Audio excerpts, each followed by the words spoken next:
Abantu bashaba gavumenti hamwe n'ekitongole ky'enguuto kya UNRA okuhangusa enguuto egi hamwe n'okutema amakona. Ekikureta accident obwire bwingi ari kyambura nikireetwa amakona hati hano rwakubwoki okufuna kukari kyambura tiineyo kona nyingi kandi ari bakasura ngira ngo eshonga ezikureetera accidents oruguuto niruke rufunzire turi kureba twabintu cyangwa gavumenti ekiri kukira kureta munonge kuna ekiri kukira kutera munonge motoka hano naho gukona n'umwanya mubi kandi guri busy kandi n'umuhanda gwenyine tukuru mu road guard zize zibakuye n'abatema ku muhanda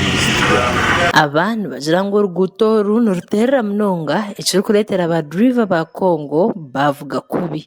Ikindi nibitera no kurengera yagwa n'usanga umupira gw'emotoka gwa bodaboda tutaha amazi bakwata umugozi saba bakajya ngo barucenjinge bane n'umuhanda ukuki urugero bakoguza guki bakartema kare kumpa ubundi bakasaraho kona kikabasa kuyamba kugira ngo ibikona zose kureka umurozi ubundi ahanangwa cyabasiko mu bugufu wa Burundi emotoka bazibe batindira ko safe imiringwe empango bazirikeze bwemwe zarabakuriya deno buce namunonga buce bwembo baretwa kago bazirikeze rabekuri Ukugira hari chairman w'entebe yo kubanza ahabwa chambara nagira ngo abataka betebekanise kwatanisa na gavumenti ahawe enshonga yo kuhangusa enguuto egi koreraho business makona go kandi arimo amazu g'abantu cyo gavumenti yasaramu kugira ngo itanguruse umuhanda ogwo kugira ngo ubwo muhango abantu bikirize babaka sente ko bakopasete gavumenti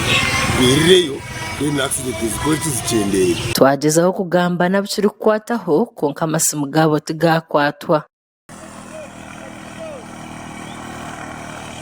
Amakuru agagasha kwa Aineshira abwa Sky Television agenshonga umuri Rubirizi.